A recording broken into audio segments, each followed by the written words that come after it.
sur ce qui se passe en Belgique. C'est un pays souverain, ami bien sûr, mais indépendant.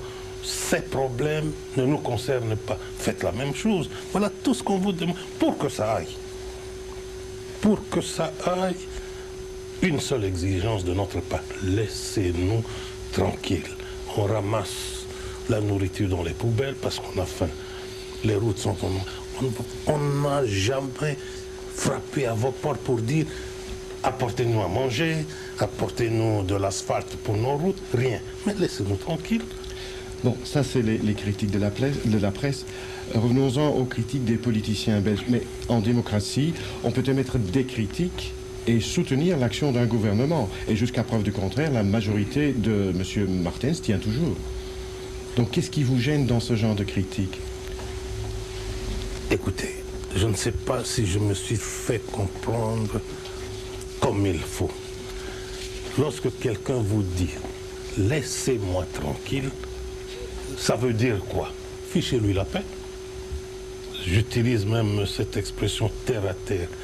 Fichez-nous la paix.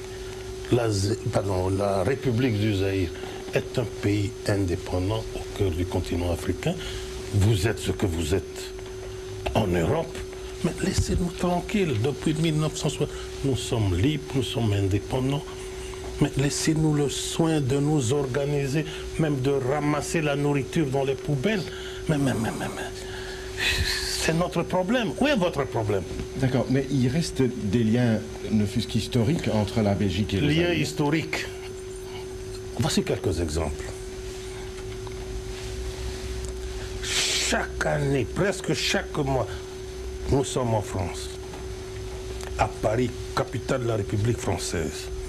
Je vous dis, chaque année, presque chaque mois, lorsqu'il y a des difficultés par-ci, par-là, dans certains pays frères d'Afrique, financièrement, la France intervient. Lorsqu'il y a un gouvernement d'un pays indépendant d'Afrique, ex-colonie française, en difficulté, paiement, solde de militaires, paiement, salaire des fonctionnaires, la France intervient. Très discrètement. Je suis toujours au courant. Et on ne voit jamais la France officielle, ses parlementaires, ses journalistes, sa presse s'en prendre à ces pays. Ah, nous venons d'intervenir, ils ne sont pas capables de payer leurs militaires, le salaire de leurs... Rien. Selon nous, la dignité de ces pays est respectée par la presse, par ses hommes politiques, par sa presse. C'est une question de dignité. Et jamais de mémoire d'homme, depuis que nous sommes indépendants, jamais une seule fois, un seul mois, on vous a demandé d'intervenir pour, disons, les soldes de nos militaires, le salaire de nos fonctionnaires. Jamais. Mais laissez-nous tranquilles. Mais la France le fait pour ses anciennes colonies. Vous ne le faites pas pour nous. Et on n'exige rien de vous. Laissez-nous tranquilles. Voilà tout. Bon, mais le Zaïre, par exemple, est en train de négocier un nouveau programme avec le FMI. On nous dit toujours en Belgique que la Belgique a été toujours et est toujours le principal avocat du Zaïre auprès du FMI. Si cela est correct, ce n'est pas un moment particulièrement propice de se disputer avec son avocat. Écoutez, vous me le dites avec sourire. Je vous réponds aussi avec sourire. À ceux qui vous le disent, ce que vous m'avancez là, je voudrais, de mon côté, vous demander d'aller les revoir pour leur dire, montrez-moi le mandat que le Zaïre a remis aux Belges de négocier quoi que ce soit en son nom. Nous sommes devenus des adultes. Je crois qu'en matière de négociation internationale, en matière de diplomatie, eh bien, nous excellons. Je ne vante pas les mérites de nos négociateurs, de nos diplomates, mais on excelle en cette matière-là. Et nous n'avons jamais remis à qui que ce soit en Belgique le mandat d'aller plaider, comme vous le dites, la cause du Zaïre. Donc même à ce niveau-là, vous refusez le soutien de la Belgique? Mon cher ami, dernièrement, il y avait une réunion spéciale fin janvier autour du dossier Zaïre au Fonds monétaire international. Avec surprise, et il s'agit d'une surprise agréable, malgré le conflit, eh bien, nous avons été surpris, je dis qu'il s'agissait d'une surprise agréable. Nous avons appris que le délégué, donc l'administrateur belge au Fonds monétaire international, a appuyé ce dossier en faveur du Zaïre. Pour nous, c'était une surprise. Nous, on croyait qu'avec nos querelles, il allait voter peut-être contre, mais il a voté avec les autres en faveur du Zaïre. Mais il l'a fait, peut-être à la demande de son gouvernement, sans qu'il y ait eu mandat de notre part, sans qu'il y ait eu demande de notre part. Voilà la vérité. Retournons à cette négociation avec le FMI. Dans le passé, les précédents programmes du FMI ont parfois fait souffrir la population zaïroise. Ne craignez-vous pas que les conséquences sociales d'un effort supplémentaire soient insupportables? Écoutez, vous connaissez vous-même la nature de ces conflits avec le Fonds monétaire international. Toute l'année dernière, il n'y a pas eu de programme avec le Fonds monétaire parce que je ne pouvais pas accepter, je ne pouvais plus accepter qu'on vienne avec le même programme, comme ce fut le cas par le passé, sans changer de schéma. Il fallait un nouveau schéma.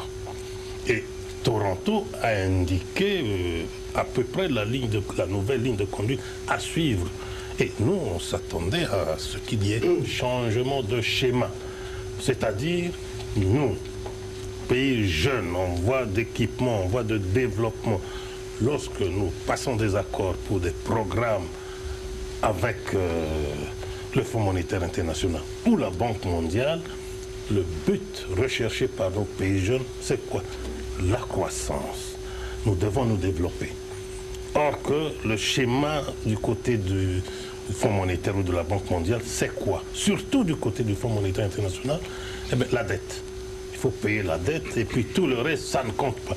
Maintenant, nous allons signer, vous allez suivre. Eh bien, ce sera tout à fait le contraire de ce qui s'est passé en 83, 84, 85, 86, où nous avons décaissé 2 milliards contre 1 seul milliard reçu des pays riches. Donc c'est nous qui avons investi dans les pays riches en leur faveur. Maintenant, tous les 3 mois, on se mettra ensemble pour faire le point. Jusqu'à fin juin, qu'est-ce que le Zaïre a reçu? Qu'est-ce que le Zaïre a décaissé? Et ce ne sera plus le cas comme ce fut le cas pendant cette période 83-86. Voilà tout. Mais vous ne craignez pas des choses comme, par exemple, on vient de doubler, je crois, le prix de l'essence au Zaïre. Il y a eu donc en conséquence les prix des transports qui ont augmenté. Et selon l'AFP, l'agence française de presse, avant-hier, il y a eu des étudiants à Kinshasa qui ont réagi violemment. Et avant-hier... C'est pas bon signe. Et avant-hier, j'étais à Cannes. Au même moment où les étudiants manifestaient à Kinshasa, les étudiants français. La France qui, dans quelques mois, va fêter, qui a déjà fêté son millénaire, qui va fêter le bicentenaire de sa révolution, au même moment, le même jour, à Cannes, eh bien, il n'y avait plus de passage, personne ne passait, ni les piétons, ni les voitures, personne ne passait. Manifestation par des étudiants français, manque de bus. 200 ans de révolution, 1000 ans depuis l'époque des Capétiens et tout. Eh bien, comment voulez-vous qu'on ne manifeste pas? Vous savez aussi, et vous devez le retenir, en Afrique, vous avez le Ghana, vous avez le Nigeria, vous avez le Zaïre, mon pays. Voilà les 3 pays où le carburant ne coûte absolument rien. La deuxième chose à retenir, c'est le fait que toute l'année 1988, du 1er janvier au 31 décembre, on n'a pas augmenté le prix du carburant. en quelque sorte, c'est le gouvernement de mon pays que je dirige qui subventionnait en quelque sorte les consommateurs. Eh bien, nous nous sommes trouvés devant ce qu'il faut appeler la vérité des prix. Il fallait libérer. Et c'est ce qui a été fait. Et lorsqu'on vous dit que les étudiants ont manifesté parce qu'on a augmenté, moi, chef de l'État, je vous dis qu'ils n'ont pas manifesté parce qu'on a augmenté le prix des carburants, mais ils ont manifesté parce qu'il n'y a pas assez de bus. Ils attendent parfois jusqu'au midi alors que les cours avaient déjà commencé. Voilà le but. Si quelqu'un vous dit le contraire, bravo, merci. Voilà. Un autre point de critique, non seulement de la presse belge, mais de l'opinion publique belge, c'est-à-dire du contribuable belge, c'est le contraste entre la situation peu enviable de la population zaïroise et ce que l'on appelle l'énorme fortune du président. Écoutez, comment vous réagissez à ces critiques? Écoutez, c'est votre mauvaise foi. Retenez l'expression mauvaise foi. Lorsque vous dites fortune, c'est pour dire, autant dire que c'est la jungle au Zaïre. Il y a une caisse appartenant à la République du Zaïre, sans contrôle, et Mobutu puise là-dedans, comme il le veut, comme il l'entend. Et ils n'ont fait qu'à sa guise, sans contrôle. Pendant que vous savez très bien, puisque ce n'est pas la jungle Zaïre, il y a une dotation présidentielle votée chaque année par le Parlement. Chaque année. Et vous appelez ça fortune. L'origine de cette légende, je vais vous la situer. En 1973, j'ai prononcé à la cité historique de Nassele un discours. Et ce discours, c'était sur la zaïrianisation. Et avant 1973, en 1967, j'ai mis la main sur l'union minière du Haut-Katanga. Et depuis lors, moi je ne suis pas un imbécile. Je sais que toucher à l'union minière pour en faire un instrument pour la promotion économique du Zaïre, mettre cette ex-union minière à la disposition du peuple zaïrois pour son développement et l'appeler Gécamine comme c'est le cas aujourd'hui et ajouter à cela la zaïrianisation, eh bien je ne suis pas un imbécile. Lorsque chez vous, il n'y a que le mot argent à la bouche, celui qui vous arrache ce beefsteak de la bouche, c'est un homme à abattre. Voilà la vérité. Il y a d'autres estimations. Laissez-moi continuer. Et vous tournez autour du pot la fortune du président Mobutu. La fortune du président Mobutu, c'est plus que la dette du Zaïre. On ergote autour de ça. Soyons sérieux. Et vous manquez de sérieux. Le mercredi, quoi là, c'était quel jour encore? Mais vous avez sorti avec beaucoup de fracas, de bruit. CBS, c'était vos confrères de la RTBF. Fortune, qu'est-ce que vous avez prouvé? Qu'est-ce que vous avez montré? Le fonds roi, quelques villas, et c'est ça la fortune. La vraie fortune dont il faut parler, eh bien, c'était quoi? Premièrement, la spoliation du Zaïre par le roi Léopold II. Nous étions spoliés, et vous le savez. Et ça représente quoi exactement, cette spoliation?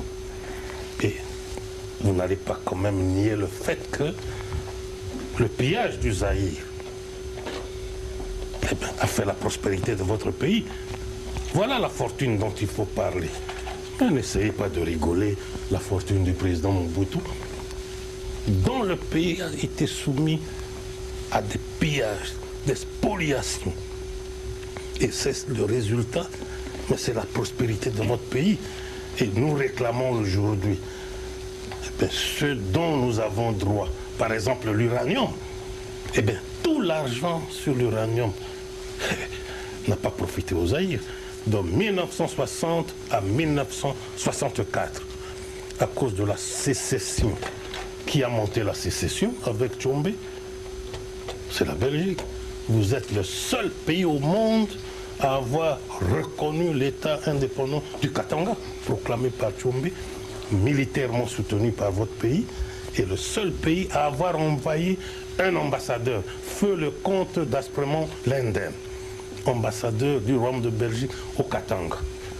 Un membre du comité central, le citoyen Massango, ex-Victor, premier ambassadeur du Katanga auprès du Royaume de Belgique. Mais ce sont des faits qui parlent d'eux-mêmes.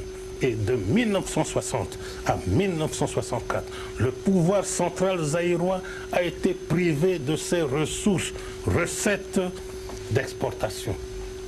Cuivre, diamant, zinc, cobalt, tout ce qui sortait du sol du Katanga de l'époque, du Sud Kassai de l'époque, c'était pour vous. Eh bien, c'est ça le fameux contentieux. Où est parti tout cet argent? Vous devez vous expliquer. Et ne tournez pas autour du pot la fortune du président Mobutu. La fortune que vous avez tirée du Zaïre, c'était par Léopold II qui nous a spoliés, qui nous a pillés. Voilà, ce n'est pas Mobutu. Ce que j'ai fait pour mon pays, toute ma jeunesse, toute mon énergie, vous voulez expliquer à ce peuple par vos écrits, il le fait pour l'argent. Faire ce que j'ai fait, ce n'est pas pour l'argent, mon cher ami. Je le fais parce que par nationalisme, par patriotisme, par amour pour mon pays, mais pas pour l'argent. Je vous interromps une seconde, on va changer de cassette voilà. Pour quelques minutes encore, parce qu'on est en plein contentieux. Là, hein? Oui, d'accord.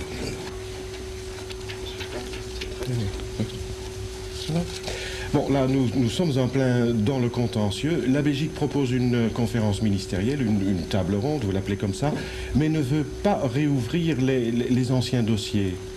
Alors, il n'y aura pas de conférence ministérielle. Là, vous me faites rire.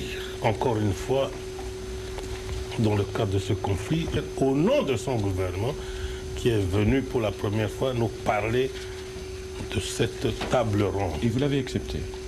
Nous avons dit oui. Pour la seconde visite, il nous a dit, au nom toujours de son gouvernement, qu'il y aura 4 commissions. Nous avons encore dit oui. Et les amis belges d'ajouter, on va parler de tout sauf du contentieux. Pour nous, s'il n'y a pas de contentieux, il n'y a pas de table ronde. Il n'y a pas de conférence ministérielle. Donc c'est un problème à régler avant cette conférence éventuelle. Mais bien, tout ce que vous voulez, mais sans contentieux, comme premier point à l'heure du jour, mais il n'y a pas de table ronde, il n'y a pas de conférence ministérielle. Eh bien, notre dossier sera confié et présenté à la Cour internationale de justice de La Haye. D'accord, mais le gouvernement belge s'en réfère à la convention belgo-zaïroise de 65 et je cite là, je crois, les deux parties s'interdisent toute discussion. Alors vous ne vous sentez pas lié par cette convention? C'est ce que vous dites.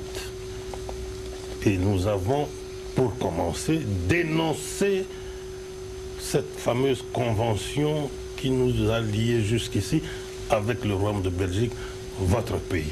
Et en matière de droit international, je ne vous apprends rien, un journaliste s'informe. On parle de traités inégaux. Et c'est là la thèse zaïroise. Ah, ben, les traités inégaux existent. Le Zaïre, eh bien, va clamer tout haut que sa bonne foi était surprise. Qu'il s'est fait rouler. Eh bien, si vous reprenez ce passage, c'était la meilleure façon pour la Belgique de nous rouler. Lorsque vous savez très bien qu'à l'indépendance, il n'y avait que 10 diplômés universitaires. Je dis bien 10 diplômés universitaires, tous des pédagogues, dont 2 curés. Eh bien, vous nous faites signer des choses comme celle-là par des pédagogues. Et maintenant que nous sommes capables de présenter à la face du monde des juristes compétents, des historiens, des financiers, des économistes, vous dites plus de contentieux. Eh bien, vous nous avez eu. Maintenant, nous avons des compétences. L'existence des traités inégaux. Les Russes et les Chinois, par exemple, ben, ce qui les a divisés depuis 1962, c'était quoi? L'existence des traités inégaux.